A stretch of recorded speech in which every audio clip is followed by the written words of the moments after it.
रस्त्यावरती तुम्हाला ही काळ्या कलरची खुर्ची विकताना कायम दिसत असेल, पण ही पांढऱ्या कलरची खुर्ची तुम्हाला विकताना कधीच दिसणार नाही. याचं कारण तुम्हाला माहित आहे का? व्हिडिओ शेवटपर्यंत बघा, उत्तर तुम्हाला मिळून जाईल. नमस्कार, मराठी स्क्रॅप हॉलच्या रोजच्या वापरातील प्लास्टिकची ओळख या सिरीजच्या नवीन व्हिडिओमध्ये तुमच्या सर्वांचं स्वागत आहे. तर तुम्ही प्रवास करताना नेहमी बघत असाल की रस्त्यावरती काळ्या खुर्च्या ह्या विकताना खूप दिसतात, पण पांढऱ्या खुर्च्या विकताना कधी दिसत नाही. तर याचं उत्तर असं आहे, जेव्हा काळी खुर्ची तुम्ही हातामध्ये घ्याल तेव्हा तुम्हाला याचं वजन जरा जास्त जाणवेल, पण त्याच कंपॅरिझन मध्ये जेव्हा तुम्ही पांढरी खुर्ची हातामध्ये घ्याल तेव्हा त्याचं तुम्हाला वजन कमी जाणवेल.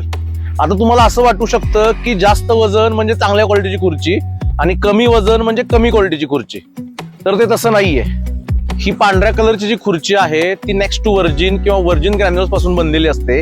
याच्यामुळे याच्यामध्ये फिलरचं प्रमाण कमी असतं आणि याची फ्लेक्झिबिलिटी खूप चांगली असल्यामुळे ही तुटत नाही आणि लॉंग ड्युरेशन साठी टिकून राहते. आणि ही काळी खुर्ची ही रिसायकल प्लास्टिक पासून बनलेली असते आणि प्लास्टिक रिसायकलिंग करताना याच्यामध्ये फिलरचं प्रमाण जास्त असतं. त्याच्यामुळे याची प्रोडक्शन कॉस्ट देखील प्रचंड कमी असते. त्याच्यामुळे टिकण्यासाठी जर बघायला गेलं तर पांढरी खुर्ची ही सर्वात जास्त टिकाऊ असते, तर काळी खुर्ची ही अजिबात जास्त दिवस टिकत नाही.